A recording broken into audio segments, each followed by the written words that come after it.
Ya, ada pertanyaan nggak? Paham ya? Oke, jelas?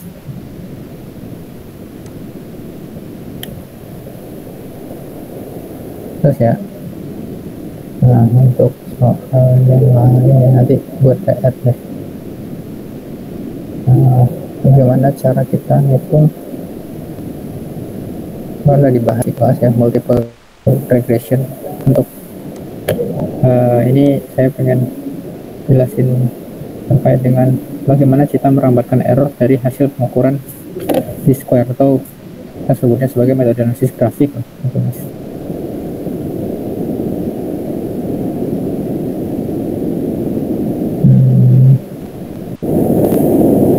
Nggak ada, di spesifik ya, nggak ada. Atau gini aja deh, soal buat tugas ya, buat tugas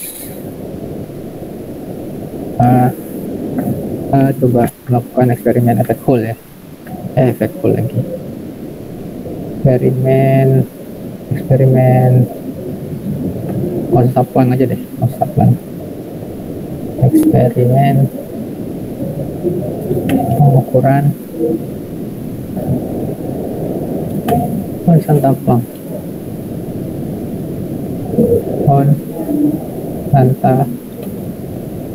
ya. Nah, dari eksperimen Kaplan itu kan kayak gini ya, kita punya bahan lah, katakan di sini kita punya bahan logam ya, terus kemudian kita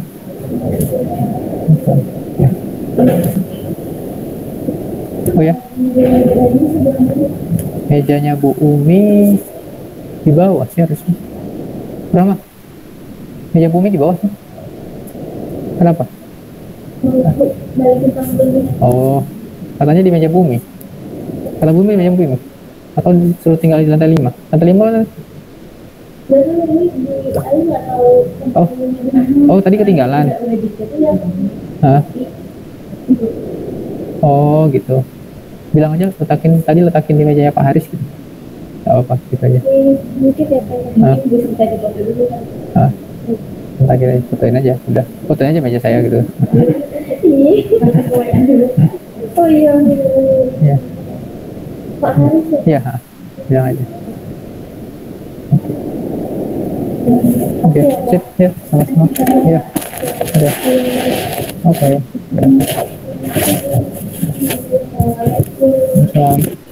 Oke ya, sorry, kita lanjut ya.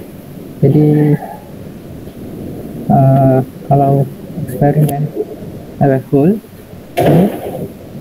kan di sini ada sumber cahaya nih, biasanya ya kita kasih sumber cahaya kena ke bahan, maka energinya ya F. Nah, prinsipnya kan kalau di efek Hall kita kasih cahaya kan, maka kalau dia bahan logam energinya lepas terus ngalir I kan, ada I ya, ada elektron yang lepas gitu. Nah, di sini kita punya tegangan kembali ke tegangan awal yang bisa diatur. Awalnya kita nolin gitu. Nanti kalau nolin ya ini merambat biasa aja, ngalir biasa aja gitu. Kalau di nol kan dia cuma ngalir gitu aja kan tegangannya. Terus ngalir, terus kita besarin terus sampai I-nya ini 0 gitu ya. I-nya ini 0. Nah, tujuannya fungsi ini nih, ini potensial variabel.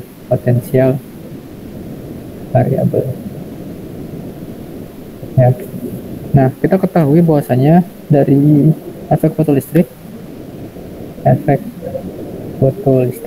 ya, sinar datang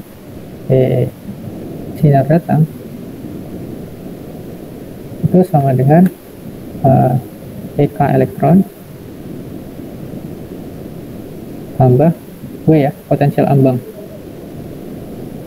Masih ingat ya efek fotolistrik ya, potensial ambang Mana potensial ambang ini merepresentasikan energi ikat antara elektron dengan bahan.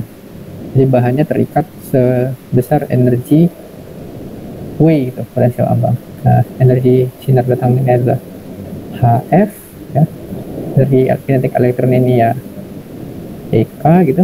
EK yang kita nggak tahu nilainya berapa, tapi ini ada korelasi sama arus gitu. Ada korelasi sama arus. W ini satu konstanta gitu ya. Nah, tadi kan kalau kita mengukur EK ini gimana caranya? Kalau kita mengukur EK yang lepas ini kita naikin nih CV-nya. Kita naikin karena kan dia bakal ngalangin si arus ini ya. Ini kan ngalir nih. Dia ngasih potensial pembalik yang mana nanti kalau kita naikin elektron yang lepas dari sini nggak bisa ngalir lagi gitu. Jadi sehingga EF EK di sini sama dengan energi yang dimiliki oleh potensial di sini. Yang mana E P tambah W. P ini nilai potensial di sini. P di mana arus yang ngalir itu udah bernilai 0. Ya. Nah, terus bagaimana cara kita melakukan perhitungan terhadap konstan Planck? Jadi kan caranya adalah ya tinggal kita F kita balik ya. F min W atau V sama dengan H per E F min W per. Nah, sekarang kan berarti caranya adalah kita bisa memvariasikan sumber cahaya yang datang si F ini ya. Ini si F ini kita variasikan ya kan. Terus kita bakal dapat Y itu nilai potensial yang kita variasiin. Kan kalau kita F kita ganti kan arusnya makin beda tuh, arus yang ngalir. Berarti kita adjust V-nya kan, kita adjust V-nya sampai dia nilai tertentu. Dan kalau kita mau ngitung nilai potensial ambang, ya udah kita hitung nilai C-nya. Kalau kita mau ngitung konstan Planck-nya, kita hitung nilai M-nya. Ya. Kita hitung nilai M-nya. Gitu. Nah, dari sini nanti kita bisa mendapatkan nilai error dari H konstan Planck dengan W potensial ambang dari konstan Planck. Jadi kalau kalian disuruh coba lakukan eksperimen, hitung nilai potensial ambang dari sebuah bahan perak, atau bahan Cu atau bahan emas gitu ya, potensial ambangnya. Udah kalian lakuin aja eksperimen pengukuran konstan Planck ini ya, buat melihat energi ikat antara elektron di permukaannya dengan logam materialnya. Kan W itu merepresentasikan energi ikat sebenarnya, potensial ambang itu. Kalian disuruh mengukur berapa energi ikat elektronnya. Ya udah lakukan eksperimen konstan Planck, variasiin V-nya, F frekuensinya kalian variasiin frekuensinya ya, diganti filternya dipasang, terus ukur V potensial penghentinya, terus kalian buat grafiknya ya. Kalian tidak perlu grafik. Kalau F-nya diganti maka V-nya bakal berubah ya, bakal bentuk garis linear tertentu lah gitu, garis tertentu. Nah udah, kalian cukup hitung nilai C-nya aja gitu ya, nilai C dari grafik ini C-nya berapa, nilai C di sini. Nah nanti di situ kita bisa juga melampirkan nilai C beserta errornya berapa gitu. error dari C kan. Kalau error tuh sumbangannya berarti ini grafiknya bisa kayak gini juga kan ya, di sini nggak cuma di sini tapi juga kayak gini, rentangnya di sekitaran sini. Nah itu kalau case-nya konstan Planck, saya nggak punya datanya, jadi ini itu versi, cuman jangan ini deh, dari buku aja kalau gitu. Tapi logiknya kayak gitu ya, kenapa kita bisa melakukan analisis metode analisis grafik ya, atau dengan pendekatan square untuk eksperimen konstan. Atau buat tugas saya coba lihat soal di sini ya, soal di buku ya. Ada yang agak fisis nggak?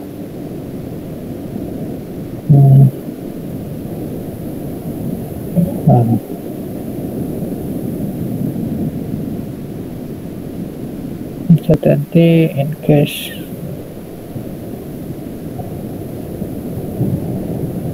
vertical square line through the origin nggak ada.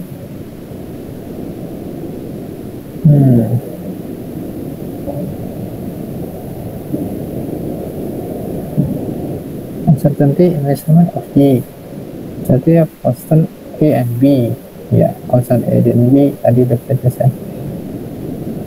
Terus nanti for a line through the origin. Nanti inverted least square fits. Uncertainty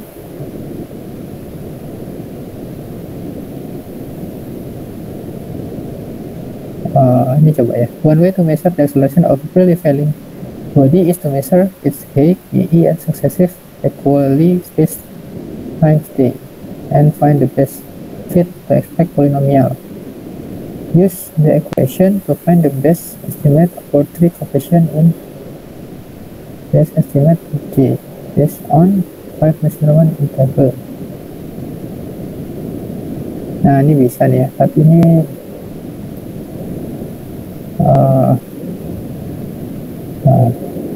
ini fitting polinomial sih, cuman bisa-bisa aja, tapi bukan yang kita bahas tadi ya. Ini fitting polinomial karena ada suku t kuadrat, suku t kuadratnya. Ini tadi udah kita bahas, kalau yang ini udah kita bahas.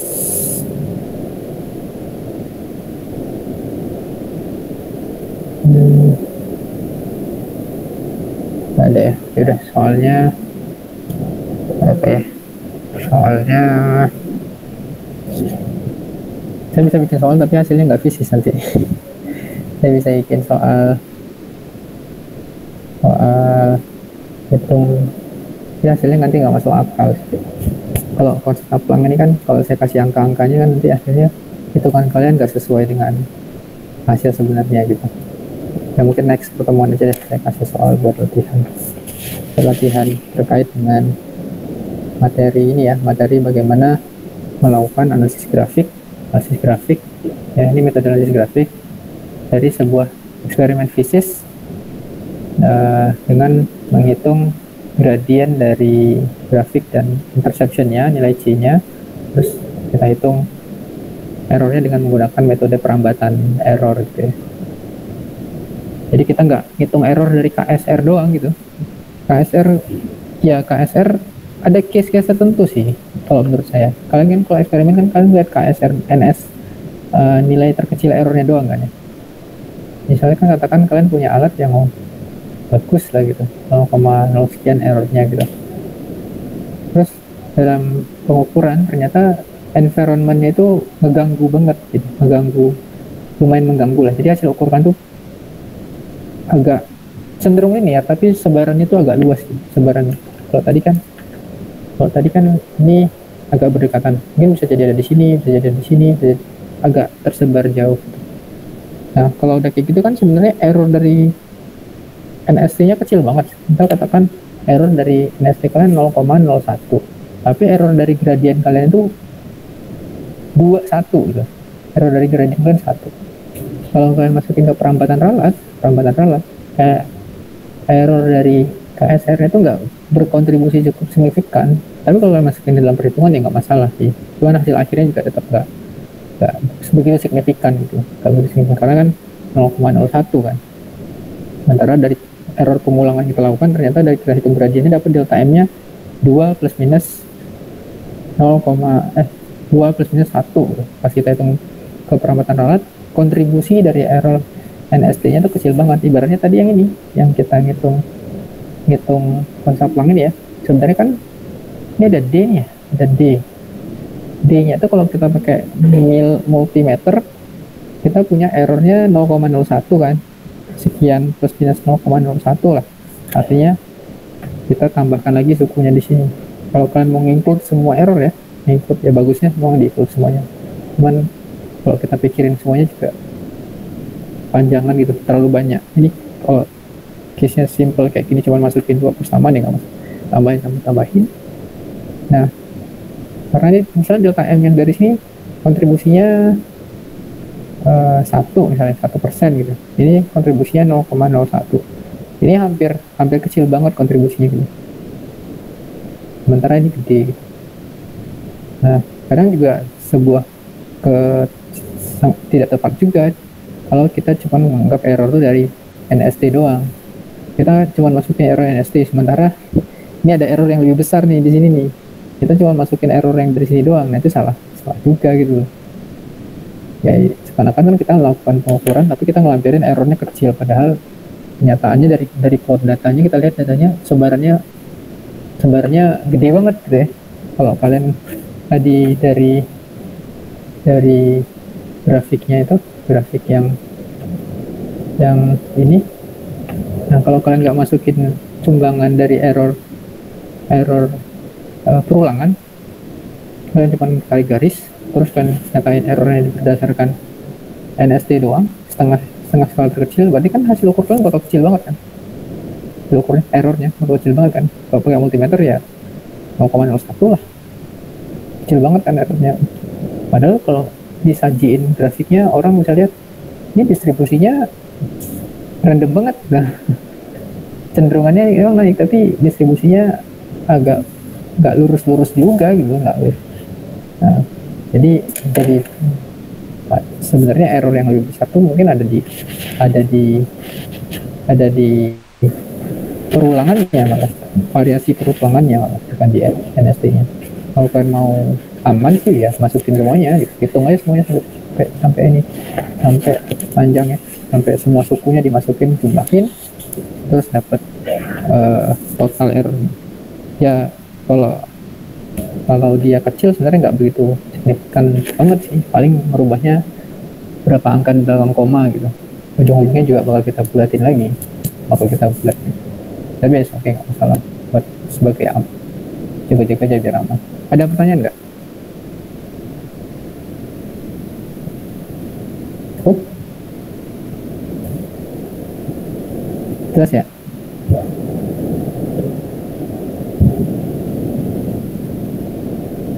Jelas sudah, tidak ada pertanyaan. Pak, izin konfirmasi sebentar. Ya silakan. Jadi tadi yang kalau misalkan error dari gradien itu sebenarnya kayak standar deviasi dari sebaran data dari hasil fittingnya, Pak? Iya, standar deviasi dari sebaran datanya. Artinya kan kalau kita punya sebaran data dia cenderung linear, terus kita tarik, kan sebenarnya gradien itu bisa ada kemungkinan kita tarik pada gradien maksimum sama gradien minimum kan. Rentangnya itu kan ada rentang possibility yang kita bisa nariknya agak tinggi, possibility nariknya agak rendah. Cuman sama least square, kalau kita ke measure dia ngambilnya error terkecil aja gitu, error terkecil kan, tapi itu tetap error kan, tetap error terkecil kan, tapi tetap ada errornya kan, error dari situ. Nah makanya kita harus menyatakan gradien itu juga beserta ralatnya gitu, error beserta ralatnya. Nanti cara ngitungnya ya kita masukin ke persamaan yang tadi, kita hitung sigma y-nya, terus diakarin, dicari selisih antara data dengan data titiknya gitu, kuadratnya tadi yang persamaan tadi. Nah itu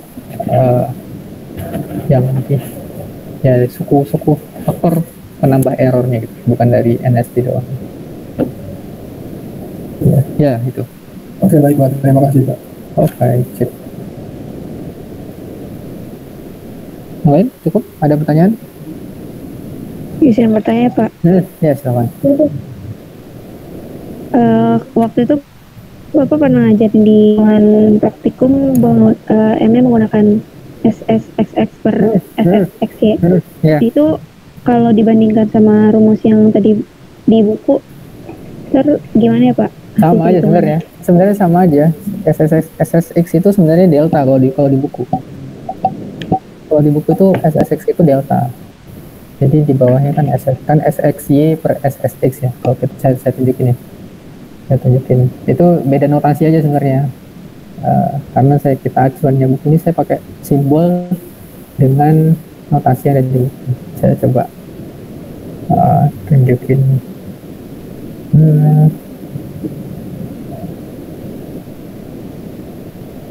Nanti kalau kamu masukin dengan itu sama ya. Cuman beda penamaan aja. Kalau ngitung gradien kan, kalau di praktikum kan SXY dibagi SXX gradien ya, hitung gradien.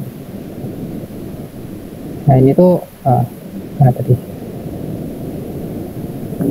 yang rumus gradien. Hitung gradien kalau memakai ini juga nggak masalah sih, sama aja. Nah ya, ini M kan, ini M, ini C. Berhitung M itu N kali sigma XY, ya sigma X, sigma Y. Nah ini sebenarnya ini SXY ya. Kalau di praktikum saya pernah ngajarin ya. Saya notasinya pakainya sigma XY per sigma XXX gitu ya. SXY per X. Ya saya dulu nggak baca, cuman kepikiran aja pada saat itu simbolnya tuh SS aja gitu. Cuman kalau di buku simbolnya pakainya delta gitu. Nah sebenarnya ini tuh SXY yang atas ini, SXY ya, yang atas ini. Kalau kalian kan kalau SXY itu kan sebenarnya X dikurangkan kalau kalian praktikum ya. Yang saya ya ini buat konfirmasi yang pernah saya jelasin di praktikumnya. Dan kalau di praktikum pernah saya jelaskan juga nih gimana buat hitung gradien itu. Hitung gradien M sama dengan SXY per SXX. Nah tapi kan saya kemarin jelasin SXY itu X dikurang X rata, Y kurang Y rata kan, per ini SXX minus X rata kuadrat di sigma ya nih. Sigma ya. Ini kalau dijabarin ini ada sigmanya. Ini jabarin, nanti dapatnya tetap ini XY lihat dia baliknya ke persamaan ini.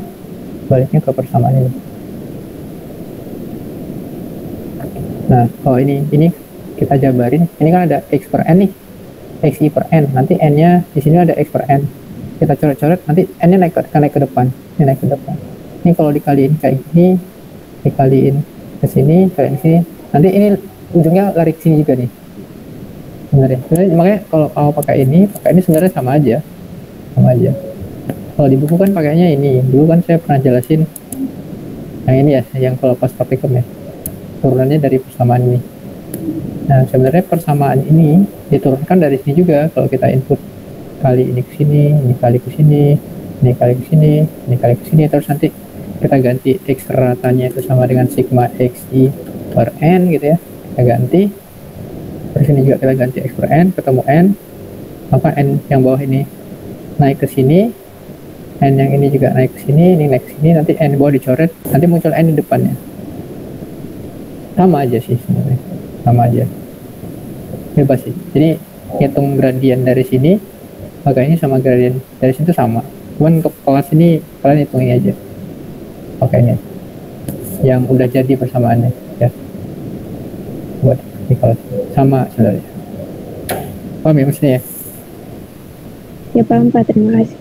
Oke, sama. Oke, ada pertanyaan lagi yang lain?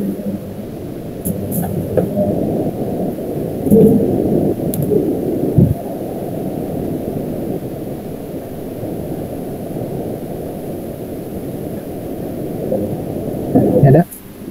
Cukup ya. Kalau nggak ada, kita cukupkan pertemuannya hari ini.